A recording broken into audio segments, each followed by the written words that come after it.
ጤና ይስጥልን ቤተሰቦች እንዴት አላችሁ? ሲጠበቅ የነበረው ባለ 14 ነጥቡ ወይም ደግሞ 14 ፖይንት ቴክስት አሁን የአሜሪካና የኢራን ይፋ ሆኗል። ግን ፕሬዚዳንት ዶናልድ ትራምፕ አንዳንድ አስቸጋሪ ሀሳቦችን እያነሱ ቢሆንም ባለ 14 ነጥቡ ዶኪመንት ይፋ ሆኗል።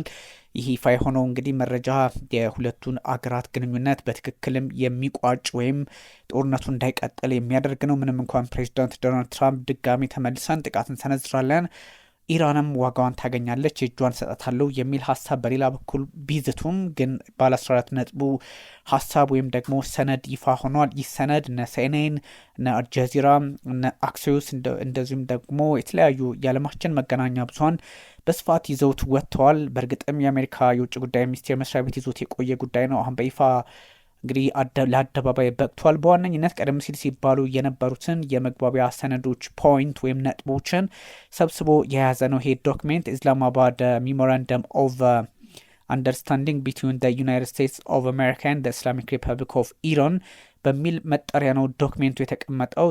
ዶክሜንት ወዝ እንግዲህ ሪሊዝድ የተደረገው ከሰዓታት በፊት ነው። እንግዲህ ቴክስቱ እስካሁን ለሕዝብ ይፋ ባለመደረጉ ብዙ ሰዎች ምን የተወሰነ አስቸጋሪ ነገር ቢኖሩ ነው እንጂ የሚል ጥያቄ ነበረው። በእርግጥም የኢራንና የእስራኤልን ጉዳይ መቋጫ እንዳልሰጠው ግን እዚህ ላይ መመልከት ተችሏል። በተለይም ኢራንና እስራኤል ምን አይነት ግንኙነት ይኖራቸዋል፣ ከዛም ሲሻገር ሂዝቦላህ ምን አይነት ቁመና ይኖረዋል የሚለውን ግን ጠቅለል ባለመልኩ አልነካውም። ፉል ቴክስቱ 14ቱንም ነጥቦች እነግራችኋለሁ። 14ቶቹ ነጥቦች እንደምትመለከቷቸው ውስብስብ የሚባሉ ናቸው፣ ግን በቀላሉ ስራ ላይ የሚውሉ እንደሆኑም ይነገራል። በተለይም እንግዲህ ምን ይላሉ የሚሉትን እያንዳንዳቸውን ነጥቦች ነግራችኋለሁ። አንደኛው ነጥብ ከ14 ውስጥ የተቀመጠው አሜሪካ ወይም ደግሞ ዩናይትድ ስቴትስ ኦፍ አሜሪካ ኤንድ ኢስላሚክ ሪፐብሊክ ኦፍ ኢራን ኤንድ ዴር አሊያንስ ኢን ዋር አር ሳይኒንግ ዲስ ኤምኦዩ አሜሪካ አጋሮቿና እንግዲህ ኢራን የኢራን ኢስላሚክ ሪፐብሊክ ነው የምትባለው እሷ ይህን የመግባቢያ ሰነድ ኤምኦዩ ተፈራርመዋል። ዲክሌር ኢሚዲየት ኤንድ ፐርማነንት ተርሚኔሽን ኦፍ ሚሊታሪ ኦፕሬሽንስ ኦን ኦል ፍሮንትስ በሁሉም ግንባሮች የአጭር ጊዜ ሚሊታሪ ኦፕሬሽን እንዲቆም ከዛም ደግሞ የሙሉ ኢሚዲየት አሁኑና ቋሚ የሆነ አሁኑኑ የሚተገበር ቋሚ የሆነ ተኩስ አቁም እንዲደረግ በሁሉም ግንባር ምንም አይነት ወታደራዊ ዘመቻ እንዳይደረግ የሊባኖስን ጨምሮ የሚል ሀሳብ ያለው ይህ ነው። የሊባኖስን ጨምሮ ማለቱ እንግዲህ የኢራንና የእስራኤልን ጉዳይ የሂዝቦላህን ጉዳይ እዚህ ላይ ገና ከጅምሩ ነጥብ 1 ላይ ጥያቄ ያስነሳል ማለት ነው። እንግዲህ ኤንድ አንደርቴክ ፍሮም ናው ኦን እንግዲህ ካሁኑ ጀምሮ በምንም መንገድ ጦርነት ውስጥ የመግባት አዝማሚያ እንዳይኖራቸው የሚያደርግ ነው። ሁለቱም ኃይሎች በእንደዚህ አይነት ስጋት ወይም ጸባጫሪ ድርጊቶች ላይ ሪፍሬን እንዲያደርጉ እንዲሰበሰቡ የሚያዝ ነው። አንዱ በሌላው ላይ ጫና የሚፈጥርበትን ሁኔታ ወይም ደግሞ የግዛት አንድነቱን የመጠበቅም እንደዚሁ ግዴታም አለበት። እዚሁ ላይ ከሊባኖስ አንጻርም the final deal will confirm the permanent termination of the war on all fronts including ሊባኖስ የሚለውን በዚህኛው እንግዲህ ተቀምጧል። በሌሎች ፓራግራፎችም ላይ እንደ ፕሮቪዥን ተቀምጧል ማለት ነው። አንደኛው ይሄ ነው። በጠቅላላው አንደኛው ነጥብ ያስቀመጠው ቁጥር 1 ላይ የሆነው ማለት ነው ተኩስ አቁሙ አሁኑኑ እንዲተገበርና ዘላቂነት ያለው ሰላም በሁሉም ግንባር ጦርነት እንዳይኖር ማድረግ ቁጥር 1 ላይ የተቀመጠ ነው። 2 ላይ ደግሞ የተቀመጠው አሜሪካና ወይም ደግሞ ዩናይትድ ስቴትስ ኦፍ አሜሪካ ኤንድ ኢስላሚክ ሪፐብሊክ ኦፍ ኢራን አንደርቴክ ሪስፔክት ኢች አዘር ያ ማለት ባጭሩ ሁለተኛው ነጥብ ሆኖ የተቀመጠው አሜሪካና ኢራን አንዳቸው የሌላኛውን ሶቨሬንቲ ወይም ደግሞ የግዛት አንድነትና ሉዓላዊነት ማክበር አለባቸው፣ ጣልቃ ከመግባትም እንደዚሁ መቆጠብ አለባቸው የሚል ሀሳብ ነው። በውስጥ ጉዳይ ላይ ማንም እንዳይገባ አንዱ በሌላው ላይ ማለት ነው። አሜሪካን በኢራን ላይ እንዳትገባ፣ ኢራንም በአሜሪካ ላይ እንዳትገባ የሚያደርግ ነው። ሁለተኛው ነጥብ ይሄ ነው። ሶስተኛው አሜሪካና ያው እንግዲህ ዩናይትድ ስቴትስ ኦፍ አሜሪካ ኤንድ ኢስላሚክ ሪፐብሊክ ኦፍ ኢራን commit to negotiation and achieving the final deal in maximum 60 days extendable with mutual consent ነው። ቻደገኛ ነች ትንሽ።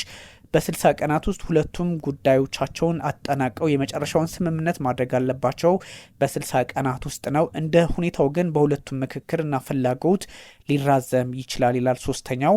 አራተኛው ደግሞ immediate upon the signing of this MOU የመግባቢያ ሰነዱ ወዲያውኑ እንደተፈረመ አሜሪካ ዊል ቢግን ደ ሪሞቫል ኦፍ ኢትስ ናቫል ብሎክሄድ ያ ማለት በሆርሙዝ ሰርጥ ላይ እና በተለያዩ የባህር አካባቢዎች ላይ የዘጋቻቸውን ቦታዎች ሁሉ ትከፍታለች አሜሪካ ማለት ነው። የባህር ኃይሏ እንዲንቀሳቀስ የኢራን ሀብት ያደርጋል ማለት ነው። ኢምፕሊሜንቴሽኑ በዚህ ልክ ይፈጸማል። የአጌንስት የኢራን ሀብቶችን በሙሉ በዛ አካባቢ የሚንቀሳቀሰውን ጫና ውስጥ ለማስገባት የታሰበውን ይከፍታል ነው። ይህ እንግዲህ ሙሉ በሙሉ ዊል ኤንድ ደ ናቫል ብሎኬጅ ዊዝን 30 ዳይስ በ30 ቀናት ውስጥ ከዚህ ቀደም በተወሰነ ነግሬያችኋለሁ እንዲጠናቀቅ ያደርጋል ማለት ነው። በዚህ ሰዓት ውስጥ እንግዲህ ሁሉም አይነት የኮመርሻል መርከቦች ወይም ደግሞ የንግድ መርከቦች በአካባቢው ላይ እንዲንቀሳቀሱ ይደረጋል።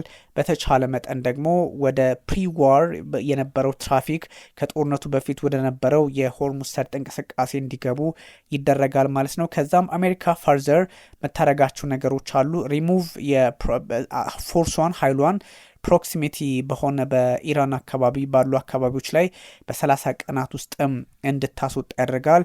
አፍተር ደ ፋይናል ዲል ማለት ነው። የመጨረሻው ስምምነት ሲደረግ ይሄን የማድረግ ግዴታ ይኖርባታል አሜሪካ። ኢራንም እንግዲህ ተመሳሳይ ግዴታዎችን ትወጣለች ማለት ነው። አራተኛው እሱ ነው። አምስተኛው አፖን ደ ሳይኒንግ ኦፍ ዲስ ኤምኦዩ እንደተፈረመ የመግባቢያ ሰነዱ እንደተፈረመ የኢራን አብዮታዊ ዘብ ኃይሎችን ጨምሮ ወይም ደግሞ ኢራን እንደ ሀገር እስላማዊት ኢራን ሪፐብሊክ አሬንጅመንቶችን ታስተካክላለች። በጣም በዛ አካባቢ ላይ ያለውን የኮመርሻል ወይም የንግድ መርከቦች እንዲንቀሳቀሱ ማድረግ አለባት። ስታደርግ ደግሞ ምንም አይነት ክፍያ አትጠይቅም ለ60 ቀናት ብቻ ማለት ነው።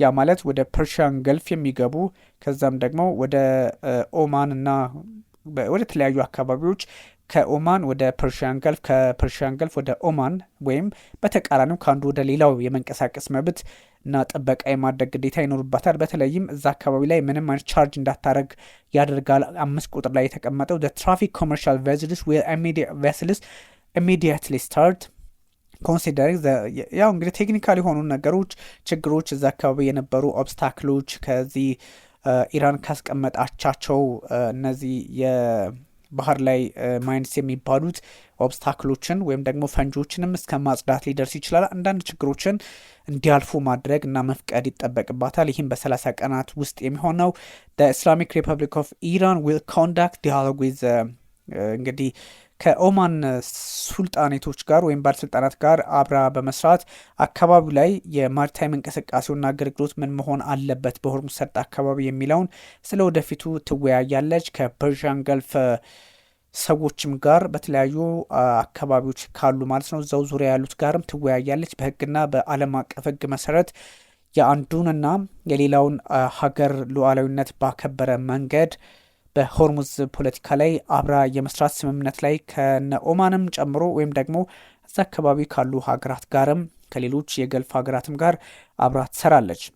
6ኛው ላይ የተቀመጠው አሜሪካ ሪጂናል ፓርትነሮችን እንግዲህ ይሄ ዴቨሎፕ ዴፊኒቲቭ ሙቹዋሊ አግሪድ ፕላን ዌዝ አትሊስት 300 ቢሊዮን የአሜሪካ ዶላር ሪኮንስትራክሽን ኤንድ ኢኮኖሚክ ዴቨሎፕመንት ኦፍ ኢስላሚክ ሪፐብሊክ ኦፍ ኢራን ያው አሜሪካ እንግዲህ በዚህ ሪጂናል ፓርትነሮቿን በማሳተፍ የወደመ የተባለውን የኢራንን ሀብት በ300 ቢሊዮን የአሜሪካ ዶላር ሪኮንስትራክት ታደርጋለች ተብሎ ይታሰባል። ኢኮኖሚክ ዴቨሎፕመንት ለኢራን እንዲፈጠርም ያደርጋሉ። እንደ ሜካኒዝሙ ኢምፕሊሜንቴሽኑ የሚፈጸመው ዊል ቢ ፋይናላይዝ አስ ፓርት ኦፍ ፋይናል ዲል ዊዝን 60 ዳይስ ነው። በ60 ቀናቱ ስምምነት ሲጠናቀቅ አብሮ የሚሄድ ነው። ኦል ሪኳየርድ ላይሰንስ ዌቨርስ ኤንድ ፐርሚሽንስ ኒድድ ፎር ደ ሪሌቫንት ፋይናንሻል ትራንዛክሽን ዊል ቢ ግራንትድ ባይ ደ ዩናይትድ ስቴትስ ኦፍ አሜሪካ ነው። እዛ ገብተው ኢንቨስት እንዲያደርጉም ድርጅቶች ይበረታታሉ ማለት ነው።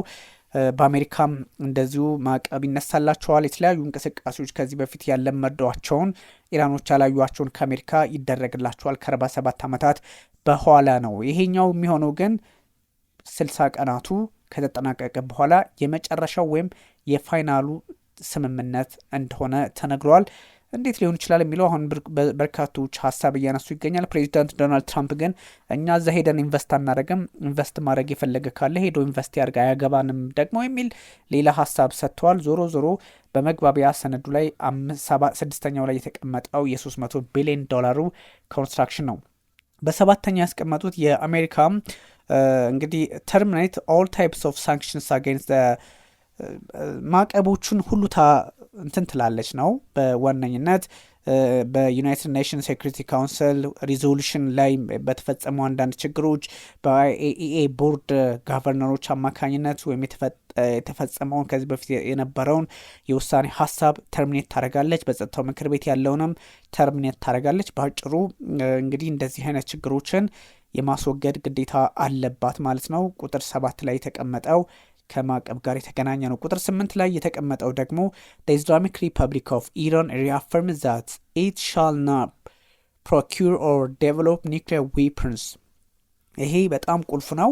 8ኛው ደግሞ የኢራን ሪፐብሊክ ኦፍ ኢራን shall not ነው የሚለው procure or develop nuclear weapon የኒውክሌር ጦር መሳሪያ ዴቨሎፕ እንዳታረግ ማለት ነው። ሻል ኖት ነው ያለው። ያ ማለት አስገዳጅ ነው ማለት ነው። the United States of America and the Islamic Republic of Iran have agreed to resolve the disposition of stockpile enriched material pursuant to a mechanism that will be mutually agreed upon in accordance with the schedule mentioned in paragraph 7 with the maximum methodology to be done blended on site under the supervision of the IAEA ነው። ቁጥር 7 ላይ ወይም ደግሞ ቁጥር 7 ላይ ያስቀመጥኩላችሁ ሀሳብ አለ። በሱ መሰረትም እሱን ታሳቢ ያደርጋል። ኢራን የኒውክሌር ጦር መሳሪያ እንዳትታጠቅ የሚያደርግ ነው፣ የመቀነስ ነው። ዲስፖዚሽንም አለው። ኒውክሌርን የማስወገድም ጉዳይ አብሮ እዚህ ላይ ይታያልና ይሄኛውም በቁልፍ የሚታይ ነው። አይኤኢኤም ሱፐርቫይዝ እያደረገ እየተቆጣጠረ እየገመገመ ሁኔታዎች ኒውክሌርም እንዳትታጠቅ ማድረግ ቀስ እያደረጉ ዲስፖዝም የማድረግ የማጥፋትም ስራ ይሰራል በሚል ቁጥር 8 ላይ ተቀምጧል። ይሄኛው ትንሽ የኢራን ፖለቲከኞችን ጥያቄን ሊያነሱ የሚችሉበት ሊሆን ይችላል፣ የምንመለከተ ይሆናል። ሁለቱም ወገኖች እንግዲህ ተስማምተዋል። በተለይም የተስማሙት ደግሞ to discuss the issue of enrichment and other mutually agreed matters related to the Islamic Republic of Iran nuclear needs based on satisfactory framework being agreed upon in the final deal። በመጨረሻው ስምምነት ዩራኒየምን እንዴት መጠቀም እንዳለባት ያ ማለት ለኒውክሌር ዌፐን ግሬድ ላይ ሳይደርስ ለምርምር፣ ለጤና፣ ለኃይል እንድትጠቀም የሚያደርገውን አይነት ነው።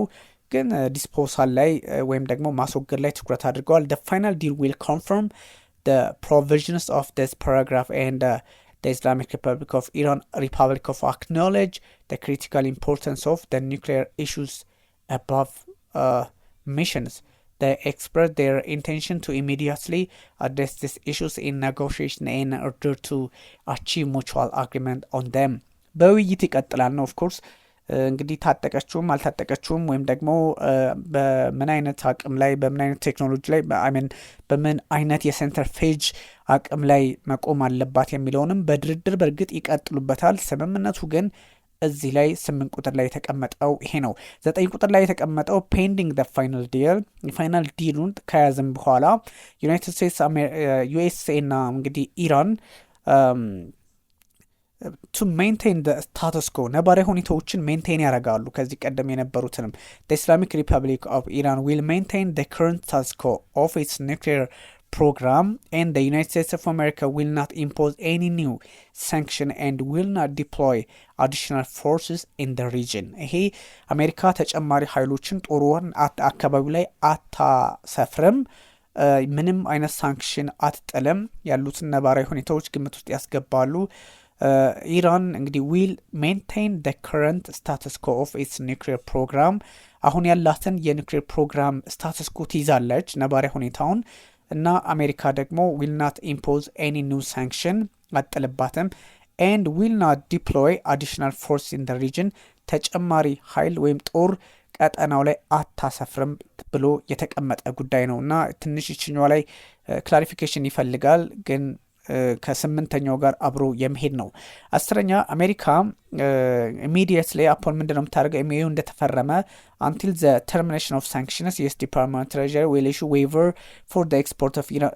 ያ ማለት ልክ ስድስተኛው ላይ እንደነገርኳቸው የማዕቀብ ጉዳዮችን እንደሆነ ሁሉ የኢራን ክሩድ ኦይል ነዳጆች እንዲወጡ ወደ ሌላ ቦታ እንዲሄዱና የተለያዩ አገልግሎቶች እንዲያገኙ በዓለም አቀፍ የባንክ ስርዓት ውስጥም ትራንዛክሽንም ኢንሹራንስም ትራንስፖርቴሽን ላይም እንዲሰማሩ ያደርጋል ማለት ነው። 11ኛው ላይ ደግሞ የተቀመጠው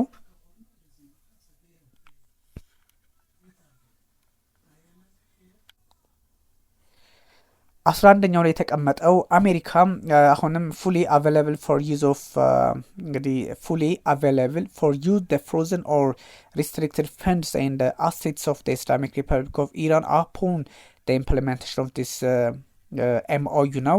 ዩናይትድ ስቴትስ እንግዲህ የተያዙ ሀብቶችን በተመለከተም ምን ማድረግ እንዳለባት የምትወስዳቸው እርምጃ ነው። ይሄ ግልጽ ነው። 12ኛ ዘ ዩናይትድ ስቴትስ ኦፍ አሜሪካ ኤንድ ዘ ኢስላሚክ ሪፐብሊክ ኦፍ ኢራን አግሪ ዳት an executive mechanism will be established to monitor the successful implementation of the MOU and the future compliance. እሺ የመጨረሻው ስምምነት ምን መሆን እንዳለበት ችግርም ቅሬታም ካለ የሚያቀርቡበትን እንደዚሁም ደግሞ እንዴት በምን አይነት ሜካኒዝም ኤክስኪዩት ይደረግ ተግባራዊ ይደረግ እንፈጽመው በሚለው ላይ ስምምነት ፈጽመዋል ማለት ነው። ነገሮችን ወደፊት የሚቆጣጠሩበትን የራሳቸውን መንገድ ይፈጥራሉ ማለት ነው። 13ኛው ደግሞ አፍተር ሳይኒንግ ዲስ ኤምኦዩ አርብ ነው የሚፈረመው። እንግዲህ ኤንድ ሳብጀክት ቱ ዘ ቢጊኒንግ ኦፍ ዘ ኢምፕሊሜንቴሽን ኦፍ ፓራግራፍ 1 4 5 10 and 11 እነዚህ ፓራግራፍ ወይም አንቀጽ 1 አንቀጽ 4 አንቀጽ 5 አንቀጽ 10 11 በፓራግራፍ ደረጃ ነው። ይሄ በሊትሬቸሩ ማለት ነው። ኖት አርቲክል ኤምኦዩ ከተፈረመ በኋላ ኮንቲኒንግ ኢምፕሊሜንቴሽን ኦፍ ዲስ ሜዥርስ እነዚህ ተገበራሉ። the United States of America and the Islamic Republic of Iran will start negotiation regarding the final deal exclusively on the other paragraphs ማለት ነው። አንዱ ሌላውን እነዚህን እንደ ፍሬምወርክ እነዚህ ቅድም የነገርኳችሁን ፓራግራፎች ይዘው ይቀጥላሉ ነው። የመጨረሻው 14ኛው the final deal will be endorsed by binding UNSC resolution ማለት ነው። በመንግስታቱ ድርጅት የመጨረሻው እንግዲህ የውሳኔ ሀሳብ ኢንዶርስ ይደረጋል የሚሉት 14 ነጥቦች ናቸው። እነዚህ እንግዲህ በበርካቶች ዘንድ መነጋገሪያ ሆነዋል። ፕሬዚዳንት ዶናልድ ትራምፕ ቀድመው ይፋ አድርገውታል። አርብ በስዊዘርላንድ ጄኔቫ ስምምነት ይደረግበታል ተብሎ ይታሰባል። ግን ፕሬዚዳንት ዶናልድ ትራምፕ ደግሞ ሩሲያና ቻይናን አመስግነዋል። በኢራን ጉዳይ ላይ ኒውትራል ሆነው በመቀመጣቸው እጅጉን አመሰግናለሁ ብለዋል ትራምፕ። ከዛ ደግሞ we don't need another countries to help reopen Strait of Hormuz የሚል ሀሳብም ሰጥተዋል።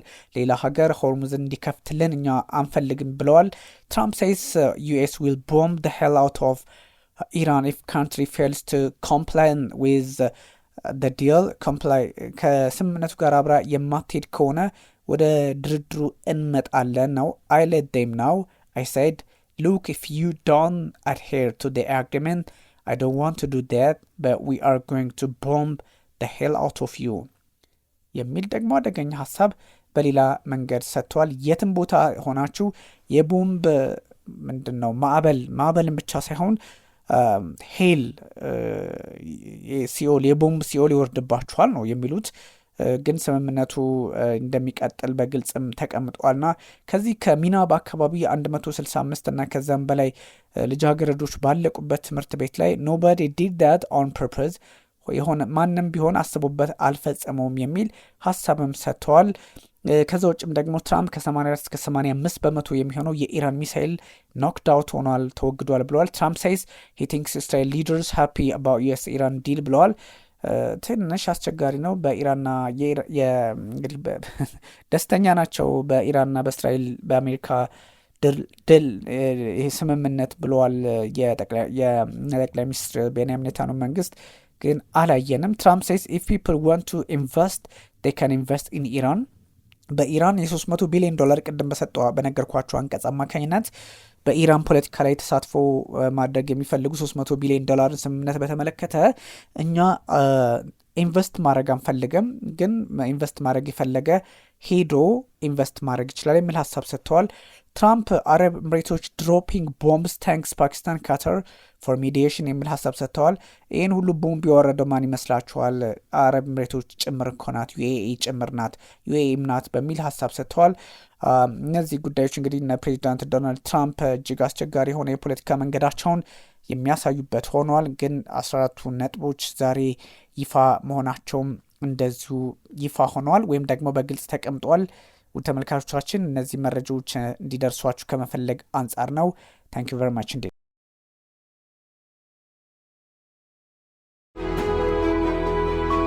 ነገ ከ40 ሚሊዮን ብር በላይ የሚያወጡ አፓርታማዎችን ዛሬ በአስገራሚ ቅናሽ ይግዙ።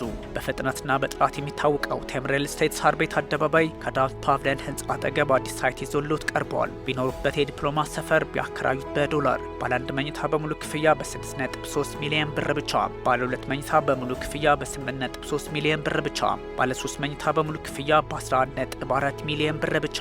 ለየት የሚያደርገን በዶላር የሚሆን በኮንስትራክሽን እቃ ግሽበት የዋጋ ማስተካከያ ፈጽሞ አይደረግም ባችሁም ልብ ይበሉ። ሳር ቤት ላይ በዚህ ዋጋ አፓርትመንት ማግኘት አይታሰብም። ይህ ድል አጭር ጊዜ ስለሚቆይ ፈጥነው በ0942 164262 ይደውሉ።